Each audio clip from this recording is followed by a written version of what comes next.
circoncision, l'ancienne vie est passée et l'homme devient une nouvelle créature. La mauvaise vie, les mauvais désirs de la chair sont anéantis par la puissance de la parole.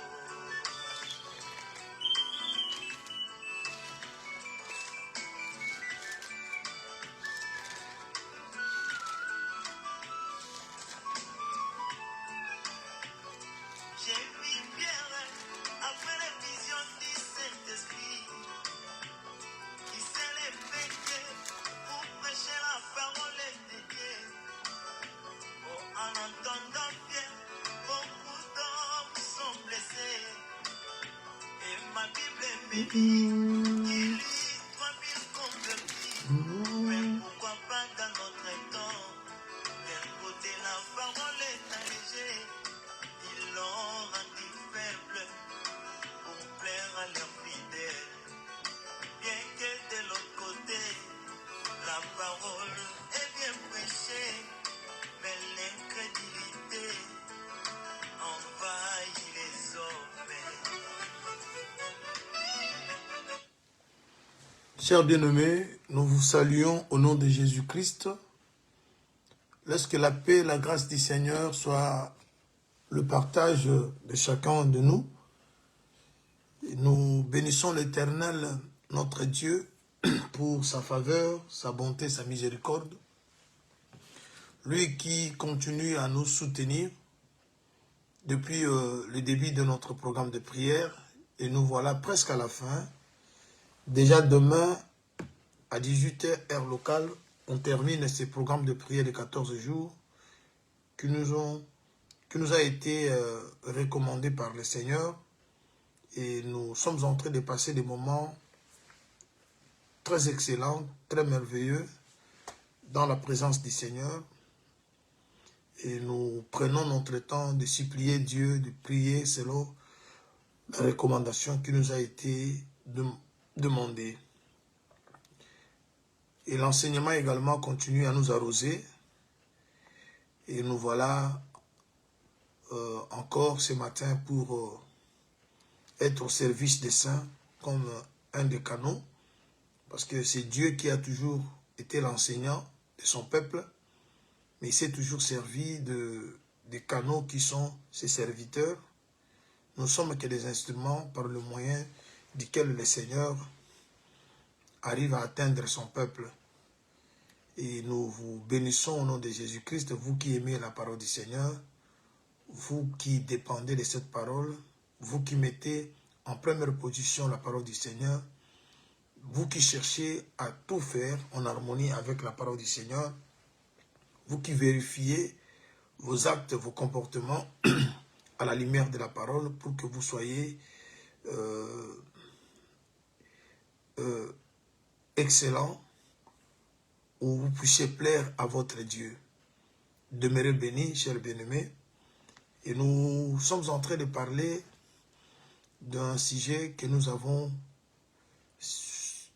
retiré dans le livre de Psaume 103, verset 14, et le livre de 1 Thessaloniciens, chapitre 5, verset 23, où le Seigneur nous fait savoir qu'il connaît, ou il sait de quoi nous sommes formés. Il se souvient que nous sommes poussière. Et son souci n'est pas que nous restions poussière. Son souci est que nous soyons comme lui, sur le trône, pour partager une gloire avec les grands. Et voilà pourquoi la démarche que nous sommes entrés, la démarche qu'il a en entreprise pour prendre ces enfants qu'il a connus, le retirer de la poussière et le façonner, le perfectionner, afin de puisse refléter son image. Et ce travail que le ministère de la parole est en train de faire actuellement, c'est la continuité du travail que le Seigneur a commencé lorsqu'il était venu. Il est mort, il a prêché, et sa prédication continue à être prêchée par ses ministres pour enfin amener le peuple qu'il a choisi avant la fondation du monde à la perfection. Alors aujourd'hui, nous sommes en train de parler de la vie de l'arche. Jusque-là, l'arche est encore sur la terre. Parce qu'avant que l'arche monte jusqu'au sommet de la montagne, peut-être si Dieu nous fait grâce, c'est ce que nous allons devoir parler demain. Mais nous sommes en train de parler de ce qui se passe dans l'arche avant que l'arche puisse monter, avant que la porte de l'arche puisse se fermer. Parce que la parole du Seigneur nous a fait comprendre que les choses qui se sont passées avant le déluge, ce sont les mêmes choses qui se répètent maintenant avant le jugement puisse commencer. Le Seigneur l'a dit dans Matthieu 24. Nous avons vu cela également dans Luc 17. Ce qui arriva au jour de Noé arrivera de même à l'avènement du Fils de l'homme. Les jours qui précédèrent le déluge, comment les gens se sont comportés. Et c'est comme ça que les gens se comportent mêmement dans notre époque. Alors si les choses qui se sont passées au jour qui précédait le déluge se répètent également dans notre temps, c'est-à-dire il y a une arche, il y a un Noé, il y a la famille de Noé, il y a ceux qui ont cru au message de Noé, et voilà ce que nous sommes en train d'expliquer. Nous avons expliqué que Noé, maintenant là, c'est le Christ, parce qu'il a été dit dans Genèse chapitre 5, verset 29, le nom de Noé expliquait le consolateur. Je pense que le Seigneur permettra à ce que nous puissions aborder un peu ce point-là, comment on est consolé. Il va consoler ceux qui sont fatigués du travail pénible venant de la terre maudite.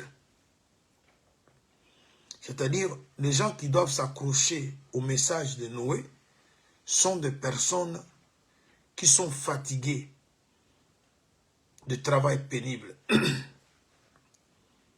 Et nous allons essayer, par l'aide du Seigneur, expliquer qui sont ces gens-là fatigués et quel genre de travail ils ont pu faire pour qu'ils soient fatigués. Et la terre maudite, c'est laquelle? Et comment était cette malédiction? Alors, quand le Seigneur a jugé bon de détruire le monde au temps de Noé, il est signalé que Noé a trouvé grâce. Et on a compris ce qu'est trouver grâce. Les Écritures nous ont éclairé. Lorsqu'on trouve grâce, c'est-à-dire on bénéficie d'un enseignement qui va maintenant faire à ce qu'on soit complètement séparé de tous ceux qui vivent contrairement au message que vous avez reçu. Alors nous avons compris qu'au jour de Noé, la parole de Dieu démontre que les gens se doutèrent de rien. C'est-à-dire les gens ne voyaient pas à venir le déluge, ne voyaient pas arriver tout ce qui s'était passé, parce qu'ils ne mettaient pas foi à ce que Noé disait. Mais la famille de Noé a cru à ces messages, parce que l'arche qui a été construite par Noé, selon le cri de Hébreux chapitre 11, verset 7, a été construite pour le salut de la famille de Noé et pour Noé lui-même. Voilà pourquoi tout celui qui veut être sauvé, il doit construire une arche. Et également, cette arche qui va être construite sera pour son salut et le salut de tous ceux qui sont tout autour de lui, si ils vont croire à ce qu'il est en train de faire. Alors, lorsqu'ils sont entrés dans l'arche, vous avez vu comment les choses se sont passées. Le Seigneur a précisé qui devait entrer dans l'arche. Les animaux purs, 7 couples des oiseaux purs. Également, il a permis qu'il y ait aussi un couple des animaux impurs.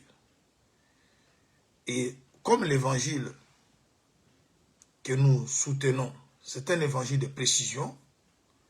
Et Dieu fait chaque chose avec un but, comme le dit le frère Paul, le livre de Proverbes, au chapitre 16, verset 4, Dieu fait chaque chose avec un but. Alors nous sommes allés comprendre le pourquoi de ça, comme Salomon disait, il voulait savoir la raison des choses.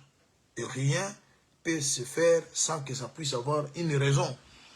Et on a compris que le Seigneur voulait le mélange de deux peuples. Il y a un peuple qui est pur, il y a un autre peuple qui est impur. Le peuple pur, c'est Israël. Le peuple impur, c'est toutes les nations en dehors d'Israël. Alors nous sommes venus vivre ensemble dans une arche construite par Noé. C'est-à-dire le Seigneur, il permet, je prends, et Éphésiens chapitre 2, Éphésiens chapitre 2, Éphésiens, je suis au chapitre 2e. Voilà. L'apôtre Paul, il va dire ceci, à partir du verset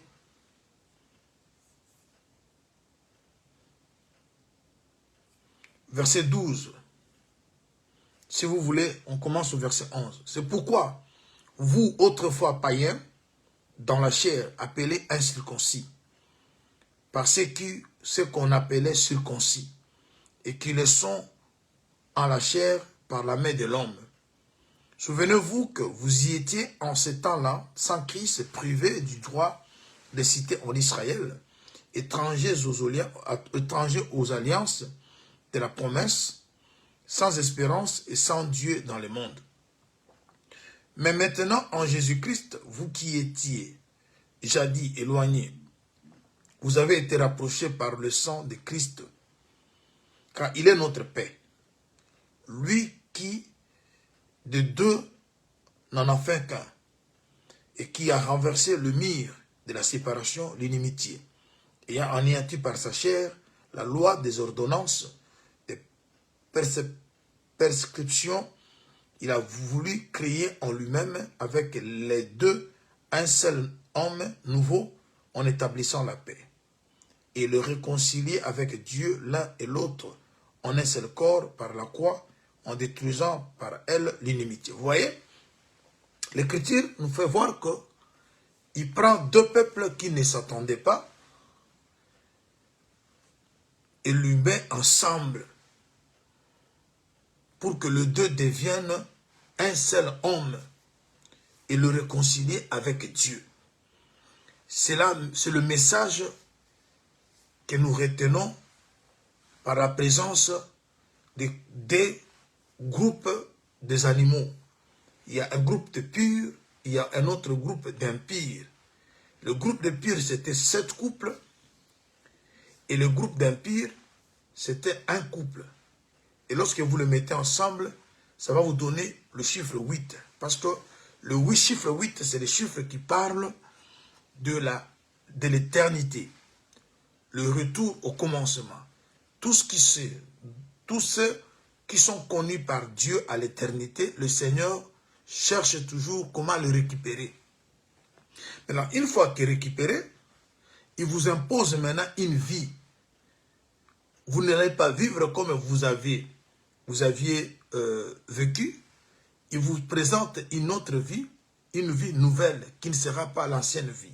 C'est ainsi que nous disons aux bien-aimés, et nous nous exhortons, le Seigneur est tellement amour, il nous a acceptés, quelles que soient nos conditions, il est mort pour nous, il nous a acceptés dans sa présence et nous sommes entrés dans l'arche parce qu'actuellement là, nous qui avons crié à l'évangile, nous sommes dans l'arche.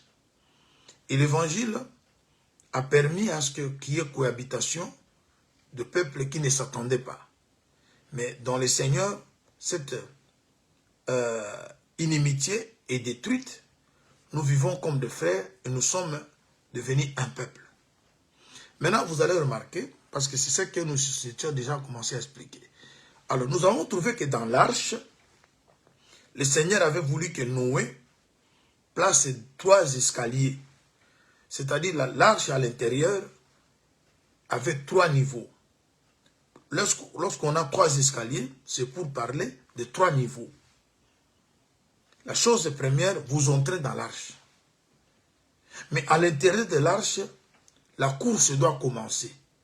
Il faut que vous commenciez à monter. Il faut que vous puissiez chercher à commencer à monter des paliers. Vous ne pouvez pas rester statique. On vous accueille étant faible, mais il faut que vous deveniez fort. On vous accueille étant pécheur, mais il faut que vous soyez justifiés. Et vous avez vu avec les Écritures à l'appui, ce que l'apôtre Paul a dit. Je prends une autre écriture parce qu'il nous reste un escalier à expliquer ce matin. Mais avant que nous entamions cela, j'aimerais un peu relire quelques écritures pour que la marche soit facile. Je prends Thessaloniciens, 1 Thessaloniciens chapitre 4. Remarque, bien-aimé, c'est que le Seigneur parle à travers son serviteur. Je suis au chapitre 4e de l'épître de Paul aux Thessaloniciens. Il dit ceci au premier verset. Au reste, frères, puisque vous avez appris de nous comment vous devez vous conduire et plaire à Dieu, c'est là ce que vous faites. Nous vous prions et nous vous conjurons au nom du Seigneur Jésus de marcher à cet égard des progrès en progrès. Vous savez en effet quel précepte nous vous avons donné de la part du Seigneur Jésus. Ce que Dieu veut, c'est votre sanctification.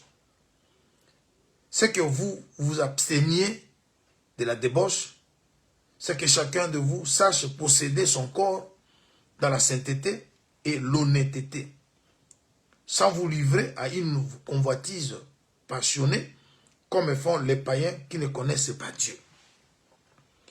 Vous voyez déjà que lorsque vous commencez la marche avec le Seigneur, il y a des règles à respecter.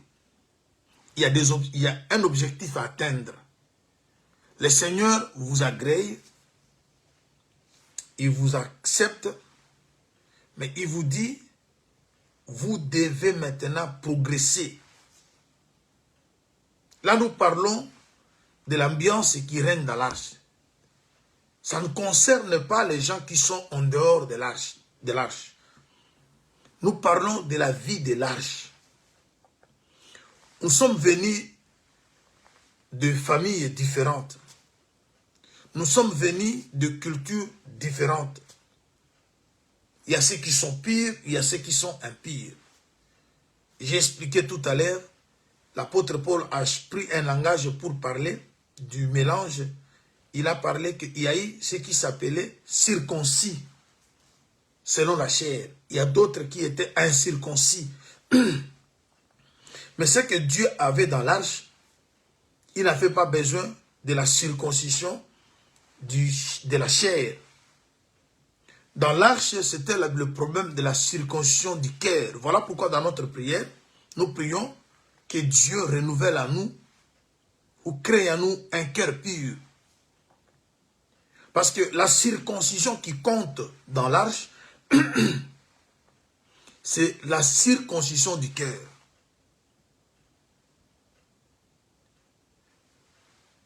La circoncision de la chair a aidé simplement pour identifier un peuple et le différencier ce peuple à un autre.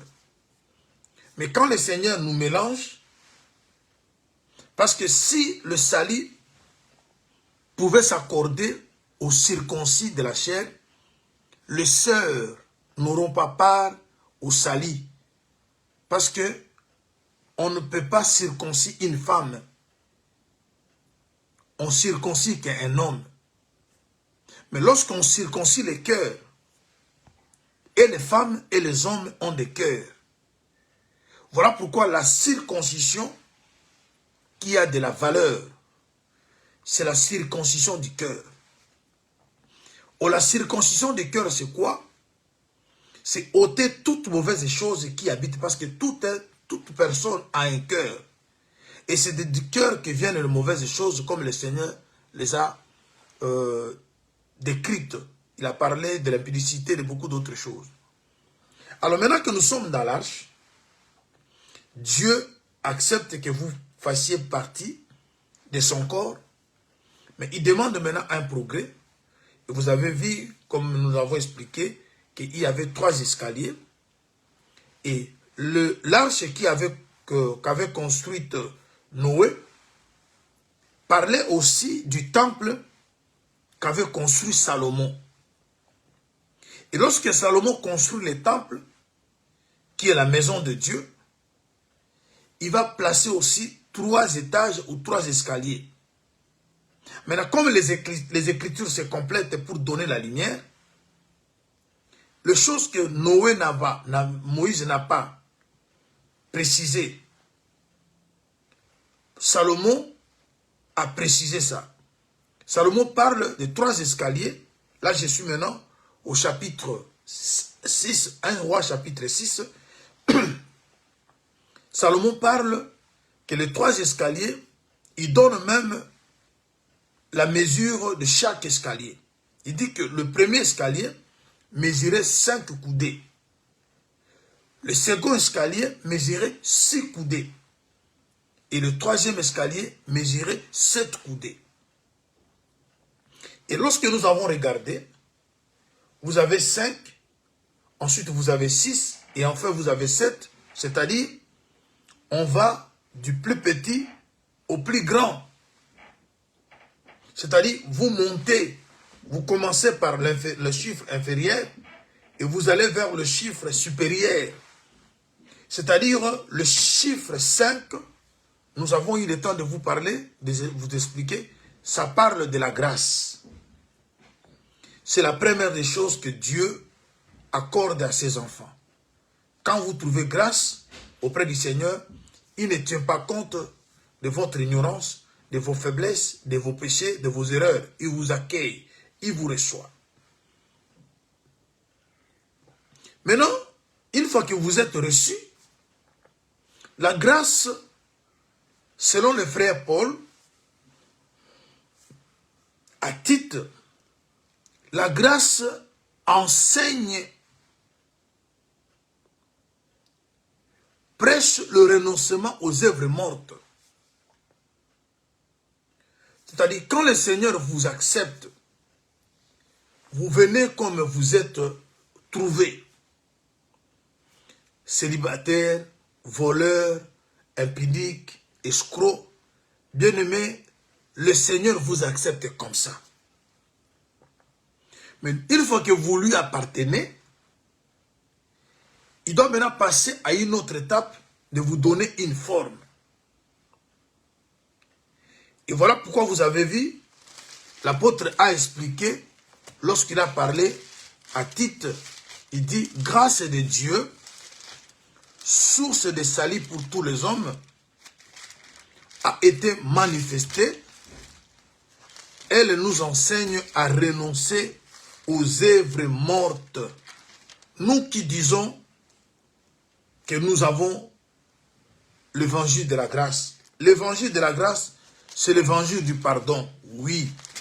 L'évangile de la grâce, c'est l'évangile qui dit aux gens de ne pas continuer avec la vie qu'ils avaient autrefois. Vous voyez l'écriture, Tite 2:11, grâce de Dieu, source de salut pour tous les hommes a été manifestée. Elle nous enseigne à renoncer à l'impiété, aux convoitises mondaines et à vivre dans le siècle présent selon la sagesse, la justice et la piété. Parce que le message de Noé, c'était le message de la justice.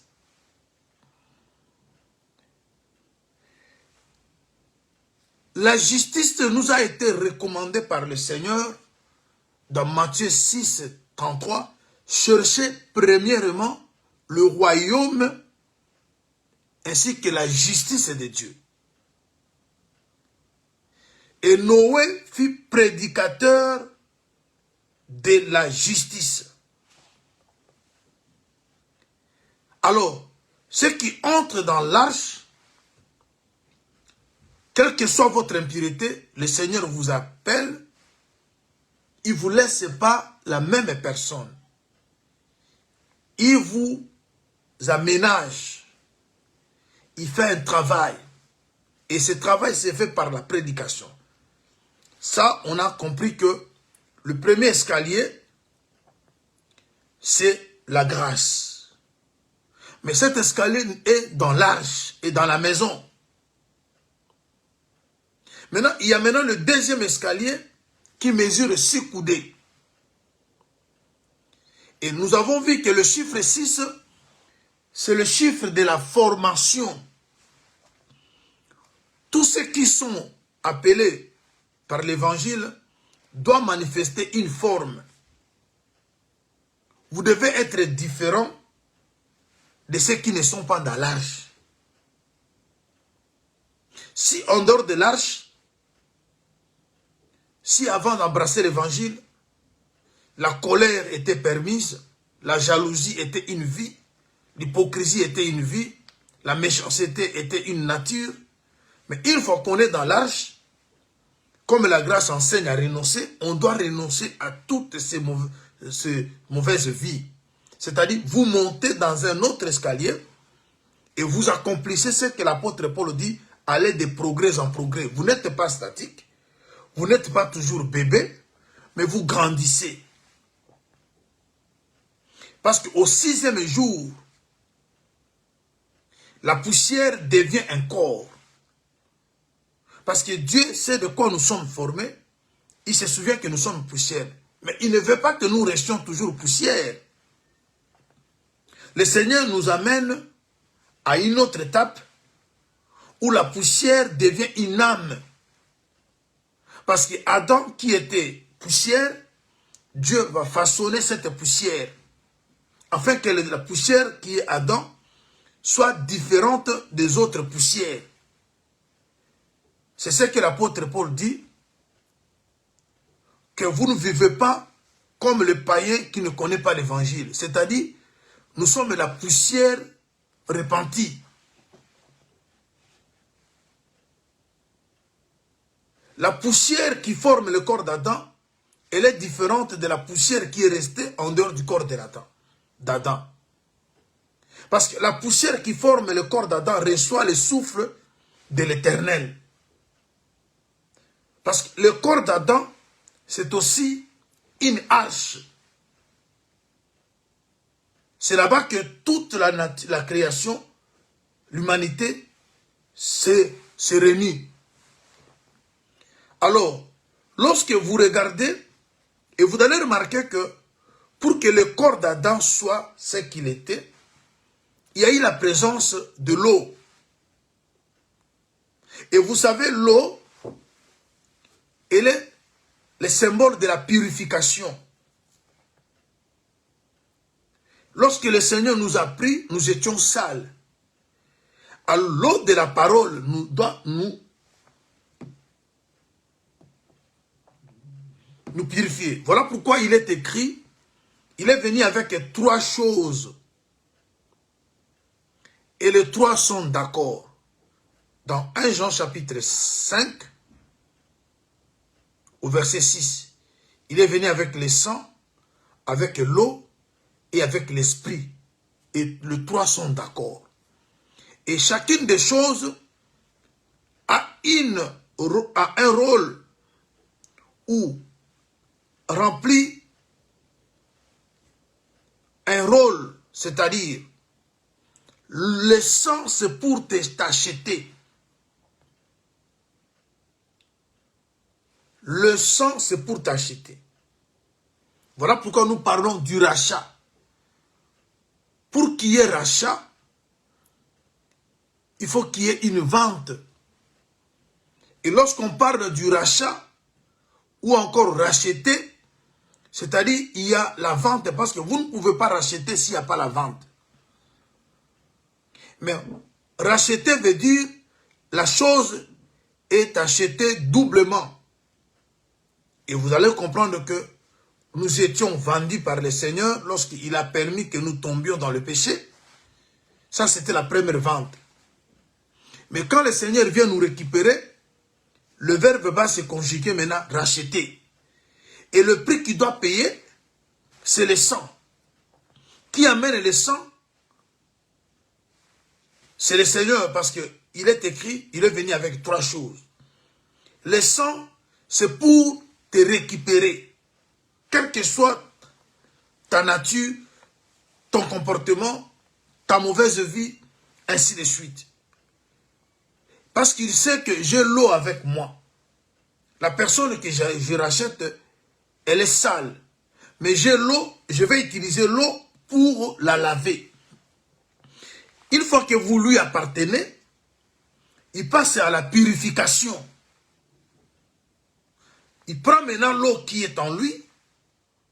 Le sang a fait son travail, qui est celui de justifier. Justifier quelqu'un, c'est-à-dire la personne qui était condamnée. Mais le Seigneur dit, sa condamnation est tombée. Voilà pourquoi il est écrit. Il est venu ôter le péché. Il a porté sur lui le péché de plusieurs. À la place que vous soyez condamné, le Seigneur vous accepte. Mais il ne vous accepte pas que pour que vous demeuriez dans cette vie d'autrefois. Il vous apporte maintenant l'eau qui est sa parole pour purifier. Maintenant que vous êtes purifié,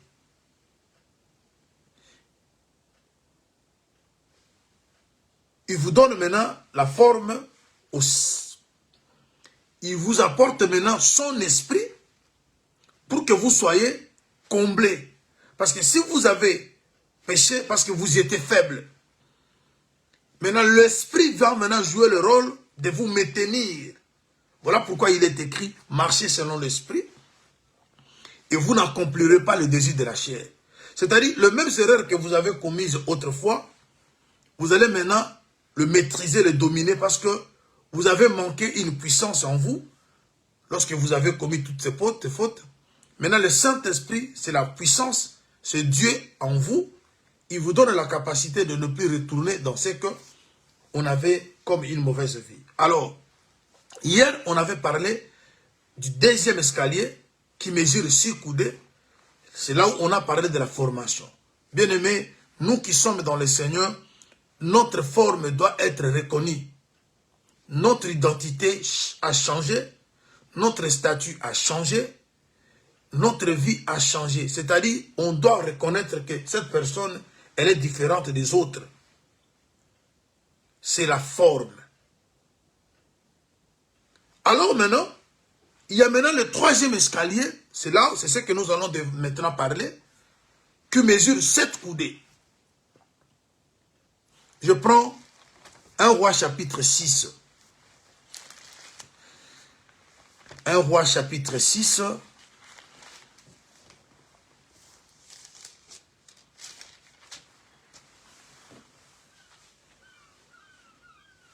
Le verset 6. L'étage inférieur était large de 5 coudées. Celui du milieu de 6 coudées. Et le troisième de 7 coudées. Car il ménagea des retraites à la maison, tout autour et en dehors, afin que la charpente n'entre pas dans le mur de la maison. Vous voyez?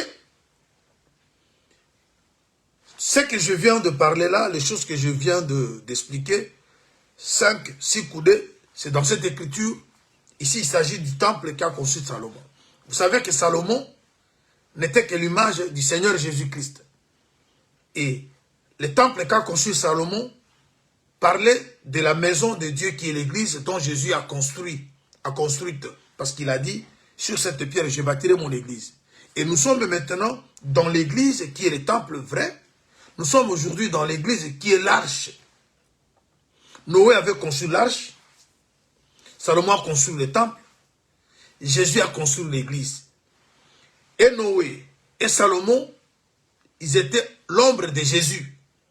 Et Jésus, c'est la réalité. Tout ce qu'ils ont fait, ça annonçait ce que le vrai Noé, le vrai Salomon devait faire. Et aujourd'hui, Jésus a construit l'église. Et nous sommes dans l'église par notre repentance, par l'acceptation de l'évangile. Nous sommes dans la maison.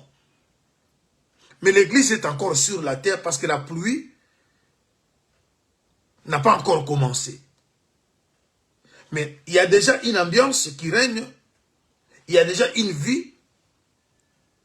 Parce qu'avant que la porte soit, la pluie descende, il s'est passé 7 jours. 7 jours, il faut que vous mangez. Vous n'allez pas manger la nourriture du dehors. Parce qu'on avait demandé à Noé de prendre tout ce qu'on mange. Il y avait une provision. Dans l'arche, il y a une provision. L'église a une nourriture. Et la nourriture de l'église, c'est l'évangile. On n'est pas encore monté, l'enlèvement n'a pas encore eu lieu, mais nous vivons déjà l'ambiance du ciel dans l'arche. Parce que nous nous sommes déjà séparés de ceux qui sont en dehors de l'arche. Mais nous commençons déjà à vivre pendant ces 7 jours-là. Et les 7 jours, c'est tout le temps de la grâce. Depuis que l'évangile est prêché, depuis que Jésus est mort, depuis que l'église est construite, les gens qui adhèrent, ils vivent une ambiance différente de ceux qui ne sont pas dans l'église. Mais j'aimerais que nous voyions ensemble avec vous quelque chose. On est dans l'arche. La forme, oui.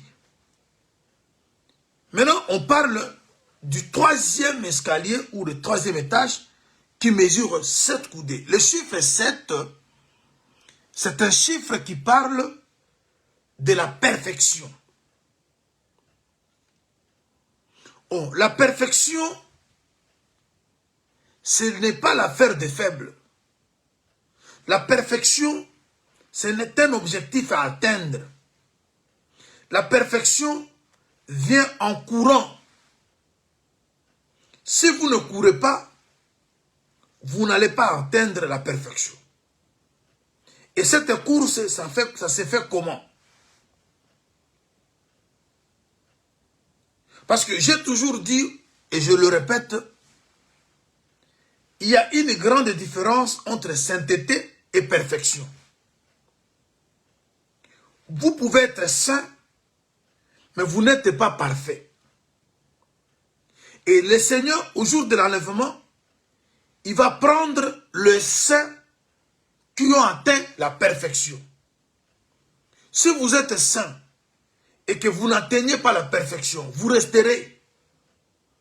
Parce que il faut, je prends une écriture. Je prends Philippiens. Je suis dans la lettre de Paul aux Philippiens, au chapitre 3e. Philippiens, chapitre 3. Maman, papa, chers prédicateurs, chers ministres, nous tous,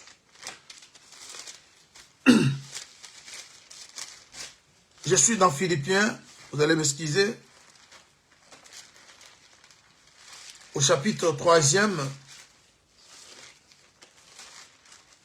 Voilà. Nous lisons à partir du verset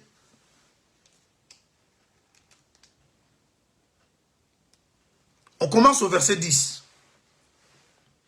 Ainsi je connaîtrai Christ et la puissance de sa résurrection et la communion de ses souffrances en devenant conforme à lui dans sa mort pour parvenir, conforme à lui dans sa mort pour parvenir, si je puis, à la résurrection d'entre les morts. Ce n'est pas que j'ai déjà remporté le prix. Oui. Ou ce n'est pas que j'ai déjà remporté le prix ou que j'ai déjà atteint la perfection. Mais je cours pour tâcher de le saisir. Puisque moi aussi j'ai été saisi par Jésus-Christ. Frère, je ne pense pas l'avoir saisi, mais je fais une chose oubliant ce qui est en arrière et me portant vers ce qui est en avant. Je cours vers le but pour remporter le prix de la vocation céleste de Dieu en Jésus-Christ. Vous voyez, C'est cette ambiance qui doit régner dans l'arche. Vous entrez, mais vous regardez l'arche parce que l'arche avait la hauteur de 30 coudées. Avait la largeur de 50 coudées et la longueur de 300 coudées. Si je peux rester un peu un moment, quelques minutes pour expliquer ces chiffres. Lorsque vous avez 30 coudées de hauteur, ça vous montre déjà les 3 niveaux. Parce qu'avec le chiffre 30, vous vous retrouvez avec le chiffre 3 qui parle de 3 cieux, qui parle de 3 escaliers, qui parle de 3 dimensions. Parce qu'il s'agit de la hauteur. Parce que la maison de Dieu, construite par Jésus-Christ, elle n'est pas horizontale comme celle de Moïse. Elle est plutôt verticale. Parce que nous entrons sur la terre, mais pour aller au ciel. C'est ce qu'a vu Jacob. Rappelez-vous de Genèse 28, lorsque Jacob posant, je m'excuse, sa tête sur la pierre, il voit une échelle qui se place sur, il était fixé, mais le sommet de l'échelle touchait au ciel où il y avait un Dieu, il y avait un trône. Les anges montaient et descendaient. Vous comprenez que pour aller vers Dieu, il faut devenir un ange. Et devenir un ange, c'est être un être céleste. Parce que Dieu est céleste. Et nous qui sommes terrestres, nous devons faire un effort de ne plus être terrestres. Voilà pourquoi il nous est dit que nous serons comme les anges au ciel. Parce que le ciel appartient aux esprits. Voilà pourquoi nous prions que Dieu renouvelle en nous un esprit bien disposé. Voilà pourquoi nous cherchons à conserver la nature de Dieu qui est esprit, parce que Dieu est esprit. Parce que pour les choses spirituelles, il y a un langage spirituel. Alors si on n'est pas spirituel, on ne comprendra pas le langage de Dieu. Voilà pourquoi nous qui sommes dans l'arche, nous devons comprendre que on fait une course à l'intérieur de l'arche. L'apôtre Paul l'a bien expliqué dans le verset que je venais de lire dans Philippiens. Il dit, il courait. Vous voyez l'apôtre Paul, il était qui? C'était quelqu'un, il fut quelqu'un qui avait une grâce. Mais il nous montre que même pendant qu'il prêchait là, il était en train d'aller, de progresser, de courir. Il n'était pas encore arrivé à la perfection. Il a couru. Mais nous avons des gens qui ne courent plus. Ils se promènent avec l'étiquette de saint partout. Ils oublient que la sainteté n'est pas la finalité. Vous êtes certes dans l'arche, mais vous êtes dans quel niveau? Si vous êtes toujours dans le premier escalier, bien aimé, il vous manque encore beaucoup. Voilà pourquoi nous voyons les gens qui fréquentent l'église, mais ils n'ont que la même vie des gens qui ne fréquentent pas l'église. Parce qu'ils n'ont pas compris la grâce. Parce que la grâce n'est pas synonyme de demeurer dans le péché. Par contre, la grâce enseigne à renoncer. Si nous disons que nous avons trouvé grâce, et la grâce, elle est une enseignante, la grâce prêche, la grâce nous parle de renoncer aux œuvres mortes, à l'impureté. On est venu comme animal impur, mais dans l'âge, une autre nature doit nous être accordée. Regarde, cher bien-aimé. Je prends une lettre de Paul à Timothée. Voyons ce que frère Paul dit à Timothée dans 1 Timothée chapitre 3. Lorsque vous lisez 1 Timothée chapitre 3, l'apôtre, il va dire à Timothée, au verset 14, je commence. Je t'écris ces choses avec l'espérance d'aller bientôt vers toi. Mais si je tarde, tu sauras comment il faut se conduire dans la maison de Dieu, qui est l'église de Dieu vivant, la colonne et l'appui de la vérité. Vous voyez? Il dit, si je tarde de venir vers toi, mais sachant que tu es déjà dans l'église, il faut que chacun de nous sache comment marcher dans la maison de Dieu. Comment marcher dans l'arche. Marcher dans l'arche, ce n'est pas la marche physique, non. La vie que tu dois dégager, le comportement. Tu vis comment? Toi qui as crié à la parole, toi qui as reçu l'évangile, ta vie de tous les jours, c'est une marche. Il faut qu'on sente, il faut qu'on voie comment les choses sont en train de s'améliorer. Comment tu vis, tu vas de progrès en progrès. Tu ne peux pas chaque année être la même personne. Non. Il y a 3 étages dans l'arche. Il y a 3 étages dans le temple de Salomon. Il y a celui de 5 coudées, de 6 coudées et de 7 coudées. Le premier étage, c'est la grâce qui nous reçoit. Et cette grâce, lorsqu'il nous reçoit, il dit, ça va, vous êtes venus. Quand vous partez à l'étranger, vous immigrez, vous arrivez quelque part, on vous reçoit par l'immigration. C'est à vous de vous conformer aux lois du pays. Vous voulez vivre en France, vous êtes un Camerounais, vous êtes un Congolais, ce n'est pas à vous de dire aux Français de vivre comme vous, Congolais. C'est vous qui êtes venus vivre en France, c'est à vous d'adhérer aux lois françaises. Et c'est comme ça avec Dieu. Nous avons quitté le monde, nous sommes venus en Dieu, c'est à nous d'adhérer. La grâce nous reçoit. Vous savez, lorsque vous lisez par exemple le livre de Josué, on parle sur le vide de refuge. C'est très important. Les villes de refuge étaient au nombre de 6. Lorsque Dieu a parlé à Moïse, à Josué, d'établir 6 villes de refuge, vous allez remarquer que les villes de refuge étaient 3 d'un côté, 3 autres de l'autre côté. Et le fleuve du Jourdain était au milieu. Alors, les villes de refuge étaient pour les gens qui fouillaient le vengeur du sang. C'est-à-dire, si vous tuez quelqu'un et que vous êtes poursuivi à cause de ce meurtre, Dieu avait prévu des villes où les gens devaient se réfugier.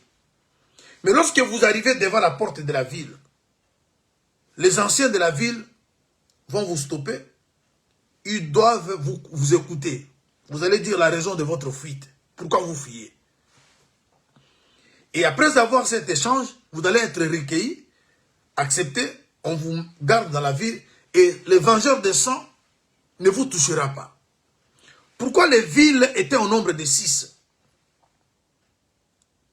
C'est pour nous parler que plus tard, quelqu'un viendra, sera pour nous une ville de refuge, la haute retraite. Voilà pourquoi, quand vous avez lu avec moi 1 Roi chapitre 6, on dit que les chambres qui étaient tout autour du temple, c'était pour des retraites. Bien aimés, en Jésus-Christ, nous venons nous réfugier.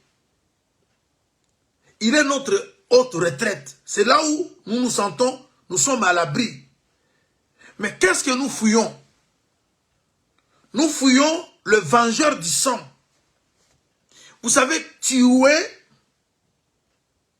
c'est péché. Parce que parmi les commandements que Dieu avait donnés à Israël, il y a un des commandements qui disait, tu ne tueras pas. Alors, une fois tué, c'est-à-dire tu as péché. Nous, après avoir péché, le diable qui est le vengeur de sang a le pouvoir sur nous. Ce qui donne au diable l'avantage sur l'homme, c'est le péché. Mais quand le diable te poursuit, il y a des gens aujourd'hui qui vivent les échecs, c'est simplement parce que le péché plane sur leur vie. Voilà pourquoi, chers bien-aimés, n'hésitez pas de confesser le péché. Quand on confesse un péché sincèrement, le diable perd sa force. Vous savez, quand vous lisez le livre de Zacharie, Satan accusait le souverain sacrificateur Josué parce que ces souverains sacrificateurs avaient des vêtements sales. Et la saleté, c'est le péché. Le péché nous rend faibles. Quand vous priez là, vous gênez, vous chassez les démons et que vous vivez dans le péché, votre prière n'est pas efficace. Parce qu'il est écrit, la prière de juste a une grande efficacité. Ce n'est pas le fait de crier fera que la prière soit efficace. Mais lorsqu'on craint Dieu, c'est là que la prière sera efficace. Rappelez-vous de cet fils de Séva. Je suis dans Actes, je crois, 19. Il chassait les démons au nom de Jésus que prêchait Paul. Les démons leur ont dit, nous connaissons Jésus et nous savons qui est Paul. Alors vous, qui êtes-vous? L'identité, les démons, si vous craignez Dieu, les démons savent que vous craignez Dieu. Ce qui fait que les démons tremblent. Ce n'est pas le fait de beaucoup crier. Vous pouvez réciter le nom de Jésus, mais si dans votre intérieur, il n'y a pas la crainte de Dieu, le nom de Jésus que vous allez faire sortir de votre bouche ne sera pas efficace. Alors, vous avez vu, les démons ont tabassé ces jeunes hommes, ces gens. Voilà pourquoi beaucoup de gens, lorsqu'ils partent prier, ils chassent les démons. Au lieu qu'il y ait des choses positives, mais c'est plutôt le négatif qui arrive parce que les démons que vous chassez, parce que Satan ne peut pas chasser Satan. Satan ne peut pas chasser Satan. Si Satan habite votre vie par le comportement, par la haine, par la jalousie, par l'hypocrisie, par le mensonge, vous ne saurez pas chasser un démon quelconque. Beaucoup d'autres situations ne bougent pas dans notre vie parce que le problème c'est nous. Le problème c'est nous. Regarde le combat qui se passe entre David et Goliath. Goliath c'est un géant. Tout le monde a peur de Goliath. Même Saoul le roi a peur de Goliath. Il a des armures. Mais il ne sait pas affronter Goliath. Le défi est lancé. 40 jours. Aucune personne sortait du côté d'Israël pour affronter Goliath. Et David vient. Il dit, moi je vais battre cet homme. Les gens ont minimisé David parce qu'ils ont regardé la taille. Bien aimé, Job dit, en réalité, dans l'homme, ce n'est pas le nombre d'années, mais c'est le souffle de l'Éternel. Ce qui fait de quelqu'un, de nous tous, de puissants, ce n'est pas notre taille physique, ce n'est pas non plus le nombre d'années, ce n'est pas non plus nos biens de ce monde, mais ce qui fait de nous puissants, c'est le souffle de l'Éternel. Vous voyez que Adam, il était poussière comme les autres poussières. Mais Dieu prend Adam. Il change la poussière qui est Adam à une âme vivante. Il souffle dans les narines d'Adam le souffle de l'Éternel. Et ce souffle a fait d'Adam un roi. Parce que le souci de Dieu, d'après 1 Samuel, chapitre 2, 8, c'est de prendre quelqu'un de la poussière pour le placer sur le trône. Mais vous ne voyez pas que Adam fut un roi. Il a eu la domination de toute la création. Il a eu le pouvoir de gérer le jardin. Dieu l'a créé à son image et à la ressemblance. Si Dieu était roi, et celui qui est créé à son image et à sa ressemblance, c'est aussi un roi. Voilà pourquoi, lorsqu'on a le Saint-Esprit, et on vit selon l'orientation du Saint-Esprit, bien aimé, on n'est pas quelqu'un de petite valeur. Alors, vous voyez maintenant, David, devant Goliath, Saoul lui a remis ses armures. Il dit, va. David a voulu avancer. Il dit, non, je ne suis pas habitué à combattre avec de telles armes. Parce que les mêmes armes que David avait portées venant de Saoul, ce sont les armes que Goliath utilise.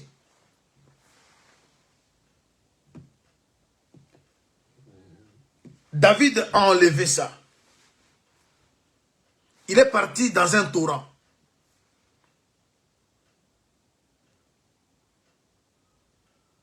C'est dans le torrent que David va ramasser les 5 pierres. Pourquoi les 5? Il va prendre ces pierres, il va mettre dans sa gibecière avant de l'utiliser, de les utiliser. Il n'a pas non plus utilisé les 5. Il a utilisé qu'une pierre venant de sa gibecière. Et lorsqu'il lance la pierre, c'est une petite pierre, mais a renversé tout un géant. Vous savez que la pierre parle de Jésus, parle de la parole. Mais cette parole, avant d'être utilisée, doit d'abord habiter ton cœur. La parole qui renverse les diables, ce ne sont pas les versets que nous récitons. Parce que beaucoup de gens, lorsqu'ils prient, ils ont l'habitude de réciter les versets, c'est pas mal. Mais la parole qui doit renverser les diables doit d'abord sortir de vous. C'est-à-dire, vous croyez à cette parole. Elle devient vie en vous. Et quand vous la faites ressortir de vous, ça va renverser les diables. Quand vous chassez les démons et que dans votre intérieur habite la parole, il y a la crainte de Dieu. Cette parole-là qui sort avec une puissance. Mais si la parole n'habite pas vos vies et que vous récitez le verset, vous ferez des jeûnes et des jeûnes, il n'y aura pas de changement. Parce que les démons diront que nous connaissons Jésus, nous connaissons Paul, mais vous, parce qu'ils voient dans votre intérêt, vous êtes vide, vous n'avez pas la crainte de Dieu. Voilà pourquoi l'apôtre nous explique qu'il devait courir. On est dans l'arche, Dieu nous a accepté. Il y a le premier étage que je viens d'expliquer. Il y a le second, j'ai expliqué. Mais il faut avancer maintenant vers le 3e étage qui mesure 7 coudées, qui parle de la perfection.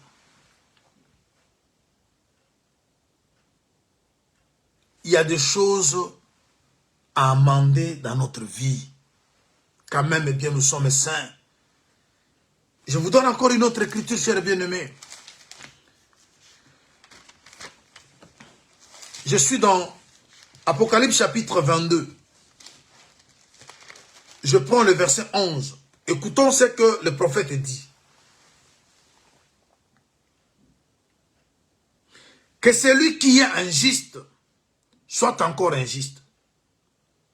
Que celui qui s'essuie, que celui qui est essuyé plutôt, s'essuie encore. Que les justes pratiquent encore la justice. Et que celui qui est saint se sanctifie encore.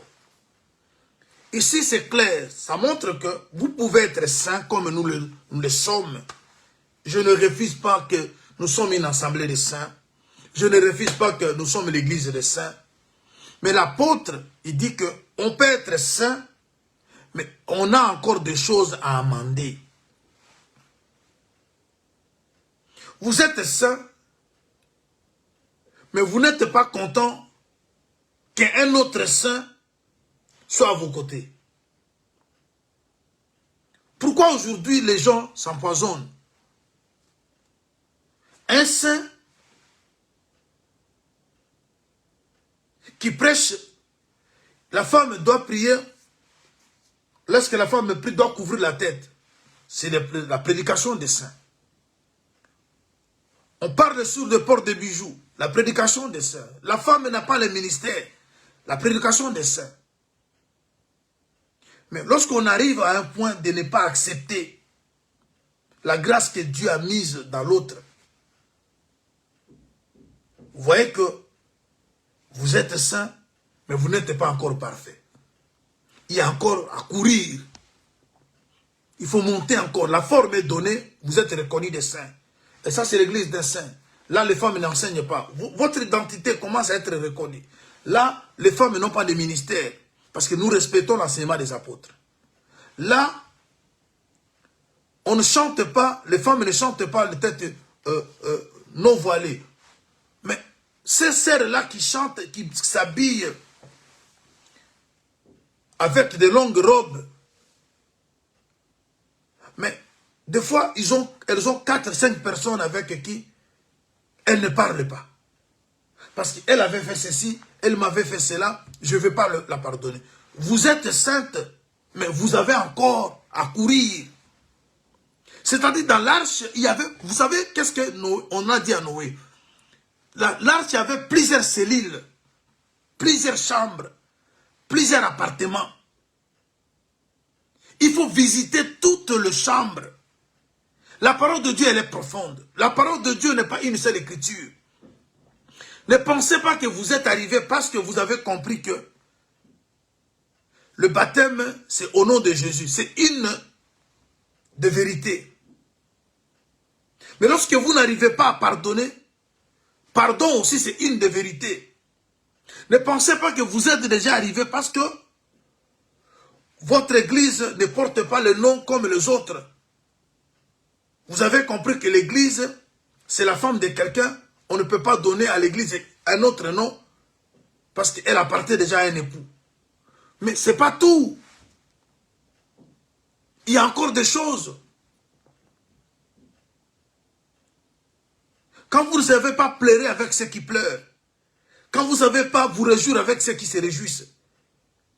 Parce que réjouir avec ceux qui se réjouissent, ce n'est pas simplement d'aller dans une fête de quelqu'un. C'est être content lorsqu'un frère trouve un travail, tu vas te joindre à sa joie. Ça t'arrange que ton frère trouve le travail. C'est aussi se réjouir avec ceux qui se réjouissent. Quand tu vois le mariage de ta soeur comme de ton frère commence à être détruit, tu sens cette douleur-là. Tu n'aimes pas voir le mariage de ta soeur comme de ton frère d'être détruit. C'est ça aussi pleurer. C'est-à-dire sentir la douleur de l'autre et vivre la joie de l'autre.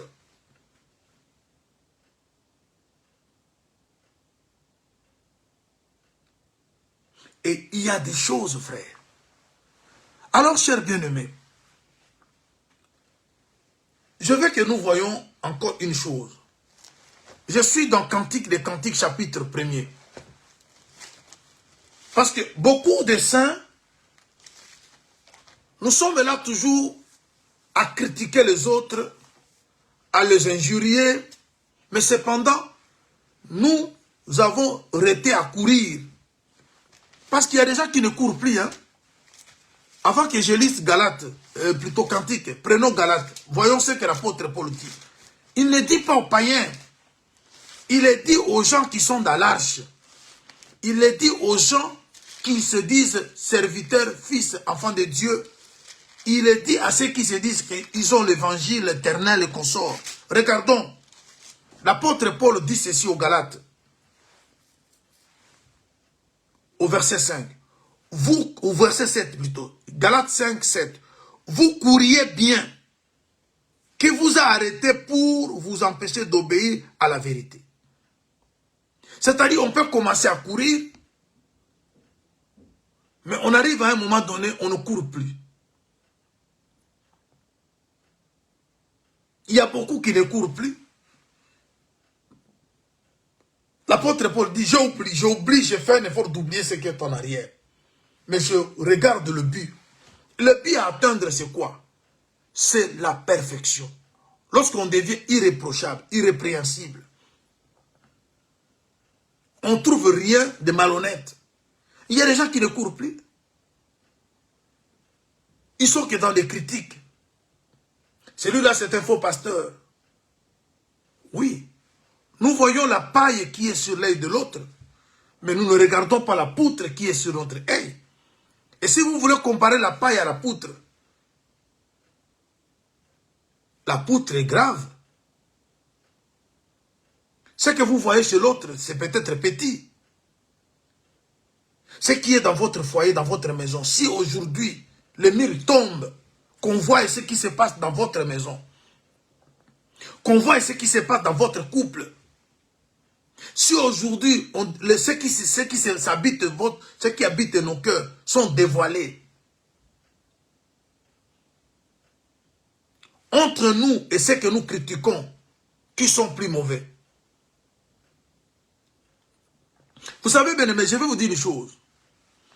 Quand vous lisez Genèse 38, vous connaissez l'histoire dans la prophétie, dans la doctrine. Je vais vous parler un élément un peu important.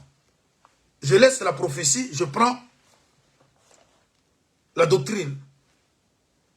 Dans la doctrine d'Israël, si vous mourrez, vous laissez votre femme et que la femme, vous avez un frère, votre frère peut prendre votre femme. Vous connaissez l'histoire de Judas et de ses garçons, de ses filles, de fils. Le premier fils est mort, il n'a pas laissé des enfants, son frère a pris cette femme. Lui également est mort, il n'a pas laissé des enfants, ça restait maintenant le tour du dernier fils. Et Tamar attendait que le dernier lui soit donné parce que c'est la doctrine. C'est la coutume. Mais Judas a tiré les choses en longueur. L'enfant devient grand, on ne donne pas toujours cet enfant à Tamar. Tamar a passé à jouer la rise, elle s'est fait prostituer. Judas n'a pas compris que c'était sa belle-fille. Il est tombé amoureux de Tamar. Tamar a cédé, moyennant des gages. Judas a donné le cachet, le bâton, ainsi que le cordon. Tamar a cédé. Et il a promis à Tamar de lui envoyer un chevreau.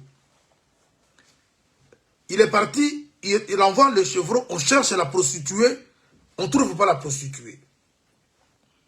Tamar a enlevé le vêtement de la prostituée, elle a remis le vêtement de veuve. On ne sait pas la retrouver. 3 mois après, on apprend à Judas que sa belle-fille est grosse.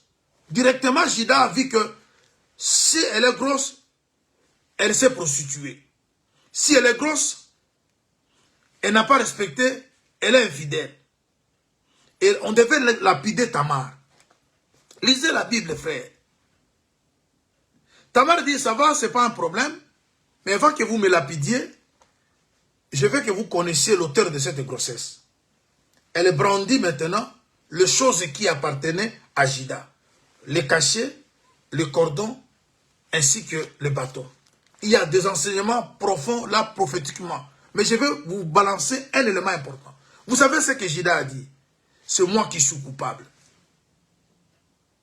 C'est-à-dire, celui qui avait donné l'ordre qu'on lapide Tamar, c'était Judas. Quand nous lapidons les autres, croyant que ce sont eux qui sont mauvais, mais par contre, des fois, nous sommes plus coupables que eux. Regarde ce qui se passe avec la femme qui était surprise en flagrant de lui d'adultère. Elle était prostituée. On l'amène devant Jésus. Condamnée, on doit la lapider. Jésus a dit une chose. Celui qui sait qu'il n'a pas de péché, qui prenne la pierre, qui lapide la femme. Jésus s'est mis à écrire. Lorsque Jésus se relève, les Écritures attestent que ceux qui accusaient la femme se sont retirés du plus grand au plus petit. Ils ont été jugés par leur conscience. Bien-aimés, on peut tromper tout le monde, on ne trompe pas sa conscience. Alors, nous ne prêchons pas l'évangile des spectacles. On prêche un évangile du cœur. Que chacun examine son cœur. Les choses que nous disons aux autres, pour les autres, soyons justes. Nous sommes saints, oui, je n'en disconviens pas. Est-ce que nous sommes parfaits? On n'a pas de reproches. On n'a pas de choses qui peuvent faire à ce que nous ratons l'enlèvement. Oui, regarde ce qui se passe dans les assemblées des saints. Nous voyons toujours la paille. Et non pas Dieu, mais nous-mêmes qui disons qu'avant Dieu. Regardons le dégât. Des fois, les gens que vous pointez au doigt, leurs pasteurs ne prennent pas les femmes des fidèles. Leurs pasteurs ne prennent pas les femmes de leurs collègues. Mais parmi ceux qui se disent dans les assemblées des saints, il y a des ministres de soi-disant. Parce qu'ils ne travaillent pas leur cœur. Ils sont dans les apparences. Ils prennent les femmes de fidèles. Il y a d'autres qui se promènent même, ils ont des papiers.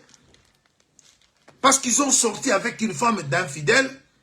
Et en ayant l'enfant avec cette femme, ça a permis à cet homme de plus avoir des papiers. Dis-moi maintenant, tu as quelle conscience? Quand tu te dis que je suis anglais, je suis français, je suis américain, mais tu sais que tu as eu ce papier-là. Parce que tu es sorti avec la femme d'un frère, tu as détruit le mariage de celui qui t'écoutait quand tu prêchais. Bien aimé, on doit travailler le cœur. On est dans l'arche, mais l'arche nous enseigne à renoncer aux œuvres mortes. Arrêtons, bien aimé. Dieu ne fait pas de compromission au jour de l'enlèvement. Beaucoup de gens qui se disent saints resteront. Parce qu'ils ne courent plus. L'apôtre Paul dit, vous couriez. Mais vous vous êtes arrêtés. Parce qu'il y a des gens qui pensent déjà arriver. Lorsqu'on fait des commentaires, lorsqu'ils prêchent, lorsqu'il y a des éloges, bien aimé, l'apôtre Paul a prêché plus que nous tous. Mais il disait que j'oubliais. Bien aimé, faisons comme si on n'a pas encore travaillé. Il y a beaucoup à faire. Il faut courir. Il y a notre escalier devant nous qui mesure 7 coudées, qui parle de la perfection. Regarde l'hypocrisie qui règne parmi les serviteurs de Dieu. Alors, cher bien-aimé, Judas a dit non, non, non. Je suis coupable. Lui qui avait devenu avec la condamnation qu'on lapide cette femme. Et on dit que les gens se sont retirés, j'aime ça. Les gens se sont retirés du plus grand au plus petit. Accusés par leur conscience. Vous savez, commencer du plus grand au plus petit, les gens que vous voyez grands là, ont aussi de dégâts. Et si nous rentrons dans la prophétie, le plus grand de tous qui condamnait, c'est Moïse. Parce que c'est Moïse qui est venu avec la loi et les prophètes ont prêché cette loi. Et devant Jésus, Jésus a renversé Moïse et tous les prophètes. Voilà pourquoi Christ est la fin de la loi. Même quand le rideau du temple s'est déchiré à la mort de Jésus, le déchirement s'est fait du haut en bas. Pour parler simplement du plus grand au plus petit. Les gens que vous voyez grands là, ils ont aussi la conscience surchargée de péché. Parce que les gens pensent qu'être grand, c'est lorsque le monde entier parle de vous.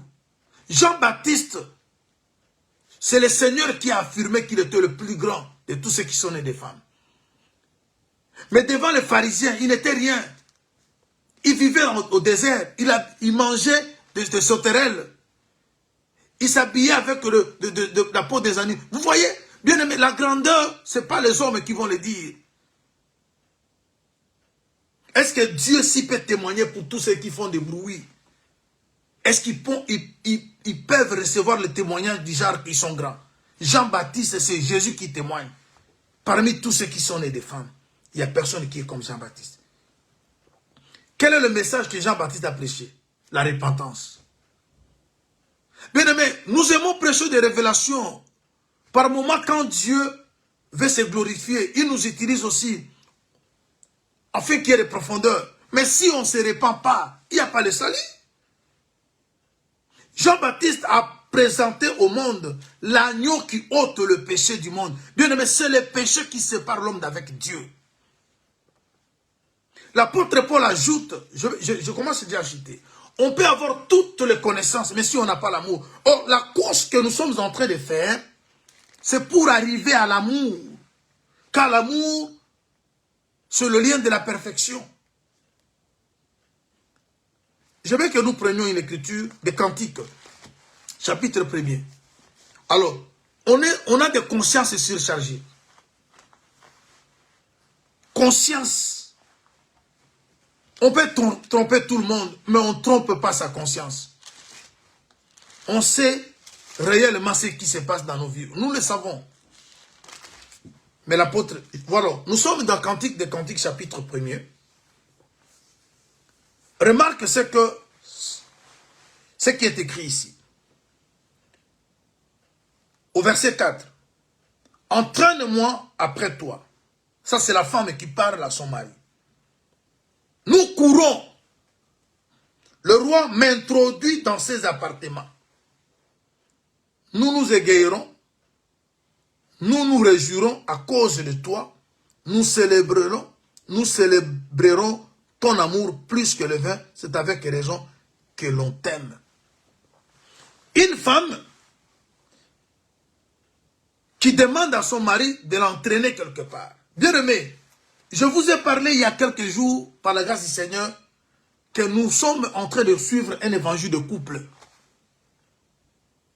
Quand Jésus voulait donner l'eau à la femme samaritaine, il lui a demandé que tu amènes-moi ton mari.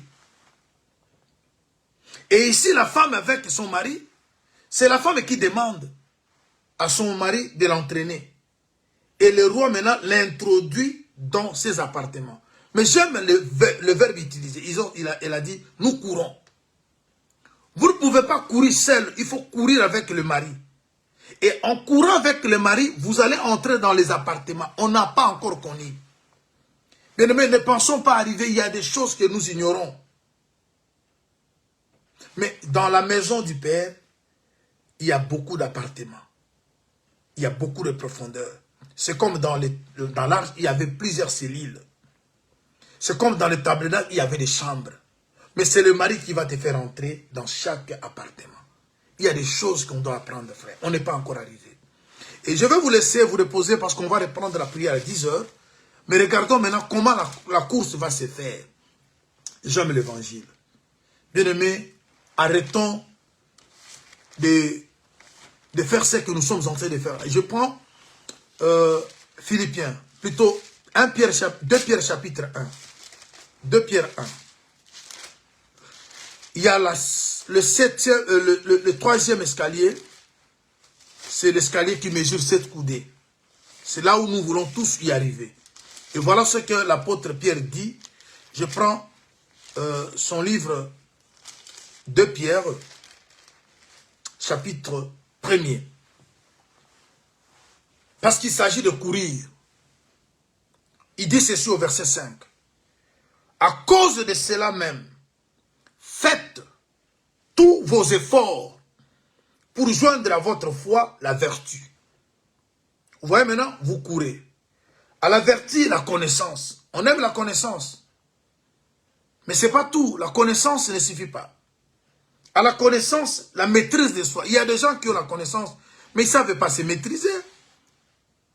Ils n'ont pas la tempérance. Il faut en chercher. À la maîtrise de soi, la patience. À la patience et la piété. Vous voyez, vous montez les degrés. Vous courez à la patience, l'amitié fraternelle. Il y a des gens qui n'aiment pas être avec les autres. Ils respectent la tenue, elles s'habillent comme des filles de Sarah, elles s'habillent, pas de bijoux, pas de foulards, pas de prostitution, mais son grand problème, elle n'aime pas vivre avec les autres. Mais dans l'arche, il y a le mélange. Même les animaux sont dans l'arche. Comprenez que vous vivez dans une maison avec des poules, avec des cochons. Dieu nous impose une vie. Voilà pourquoi on ne peut pas dire, quand on est vraiment chrétien, celui-là n'est pas de mon rang, celui-là n'est pas de ma classe. Je sais qu'il y a des gens qui sont venus de familles de bonne vie. Il y a des gens qui sont de personnes avec des diplômes que vous n'avez pas l'idée. Mais dans l'église, tout cela ne compte pas. Le Seigneur va te mettre à côté d'un cochon. Mais le cochon devient ton frère. Tu deviens le frère d'une chèvre. Tu dois accepter. Tu ne peux pas avoir honte de celui-là. Vous voyez, dans les églises, les gens se sélectionnent. Nous sommes du Congo, nous sommes du Cameroun. Après l'église, non, l'église, on n'a pas ça. Il n'y a ni grec, il n'y a ni juif. Quand vous êtes à l'église, vous ne pouvez pas commencer à vous choisir. Moi, je me sens bien quand je suis avec mes frères burkinabés, je suis avec mes frères chinois, je suis avec mes frères... Si les Chinois sont vos frères, alors, les Iraniens, le Seigneur a mélangé et il nous impose une vie. Alors, il y a cela. Bien aimé, on doit travailler sur ça. Quand on convoque quelque chose, on doit passer des moments de fraternité, la personne ne vient pas. Parce que elle a toujours du nausée pour les autres. Alors écoutons, à la piété, l'amitié fraternelle. À l'amitié fraternelle, l'amour. Écoutons maintenant le verset 8. Car si ces choses sont en vous, et ils sont avec abondance, elles ne vous laisseront point oisifs ni stériles pour la connaissance de notre Seigneur Jésus-Christ. Mais celui en qui ces choses ne sont point est aveugle, il ne voit pas de loin. Il a mis en oubli la purification de ses anciens péchés. C'est pourquoi, frère, appliquez-vous d'autant plus, affermir votre vocation et votre élection, car en faisant cela, vous ne brocherez jamais. C'est ainsi l'entrée dans le royaume éternel de notre Seigneur et Sauveur Jésus-Christ vous sera largement accordée. C'est-à-dire, on doit courir. Il se sent à l'aise quand les gens viennent dans sa maison, les gens mangent.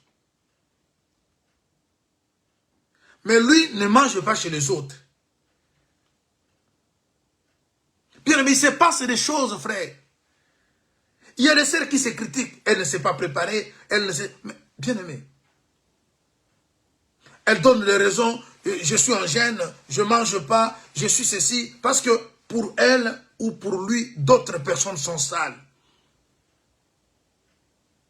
Essayez un peu de vous imaginer l'odeur qui pouvait être dans l'arche. Vous voyez l'éléphant venir. Et vous voyez le cochon aussi à côté. Essayez un peu de réaliser la nature de chaque animal et le mélange qui était dans l'arche.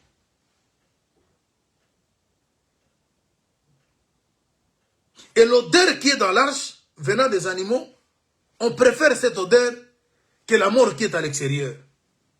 Que Dieu vous bénisse, frères. Que cette parole circoncise nos cœurs. Arrêtons avec ça. Regardons la conscience. On a des poutres dans nos yeux, mais nous voyons la paille chez les autres. Nous avons arrêté de courir. On doit courir. La connaissance ne suffit pas. L'apôtre Paul a bien parlé en Corinthiens. On peut avoir la connaissance, mais si on n'a pas l'amour. Parce que vous verrez dans ces schémas ici, c'est l'amour qui chapeaute. Tout ce que nous faisons, c'est pour atteindre l'amour. Parce que Dieu est amour. La race qu'on conserve de Dieu, c'est l'amour. Quand on a l'amour, l'amour ne se vante pas. L'amour supporte tout. L'amour pardonne. Que Dieu de grâce vous bénisse. Chers bien-aimés, soyez richement bénis. Et nous avons la prière à 10 h. 10 h, heure de Londres. Nous allons nous connecter pour la prière. Parce qu'on continue. Demain, on termine. Nous prions. Nous allons prier le cœur. Bien-aimés, on a besoin du cœur. La forme. Mais montons maintenant. Montons. Nous devons monter. Nous devons monter. Il y a maintenant le dernier escalier. C'est le 7 coudées. Nous devons atteindre cette perfection. Parce que la perfection, l'amour, c'est le lien de la perfection. Et il faut que nous entrions dans les appartements. On doit courir avec le... On ne peut pas courir seul. Parce que si on court seul, on va se fatiguer. Mais si nous courons avec notre mari, on va y arriver. Que la grâce du Seigneur soit votre partage. Que cette parole nous aide à nous rapprocher du Seigneur. Oui, on est saint, j'accepte, mais on doit devenir parfait. On doit être comme le Seigneur. Il n'avait pas seulement la connaissance, le Seigneur avait aussi l'amour des gens. Le Seigneur n'avait pas seulement les miracles, le Seigneur aussi savait compatir. Ne pensons pas que Dieu, ce n'est que prêcher, révéler des mystères et vivre dans la haine. Révéler le mystère et vivre dans la prostitution. Révéler le mystère et haïr les gens. Parler derrière le dos des gens. C'est pas ça, c'est que le Seigneur veut que nous puissions manifester. Et sachez aussi que même les grands là, que vous voyez grands, ils ont des consciences surchargées. Ce jour-là, Jésus a démontré. Ils ont été jugés par leur conscience. Ils savent. Ils sont grands d'après le monde. Mais devant la parole de Jésus, ils ont compris que on est grand par rapport aux gens de ce monde. Mais devant Dieu, nous ne sommes pas grands parce que nos cœurs sont pourris. Que le Seigneur de grâce vous bénisse. Et à 10 heures, nos modérateurs, aidez-nous, poussons-nous à prier pour notre cœur. C'est temps qui nous reste. Vous savez le sujet, Dieu connaît, sait de quoi nous sommes formés, mais il sait que nous sommes poussières. Nous voulons prier, que Dieu renouvelle en nous, bien-aimés, un cœur bien disposé et qui crée en nous un cœur pur. Dans nos prières qui nous restent, on doit beaucoup prier pour le cœur, que Dieu circoncise le cœur, qu'il puisse ôter de nos cœurs tout ce qui est mauvais. Que Dieu de grâce vous bénisse là où vous êtes. Que cette parole donne la vie à vos foyers et change tout. Montons bien-aimés, courons, continuons à courir. Au nom de Jésus-Christ. Demeurez bénis. Au nom de Jésus, on se retrouve à 10 heures pour la prière. Et demain, on va terminer si Dieu nous fait grâce. Soyez bénis au nom de Jésus-Christ.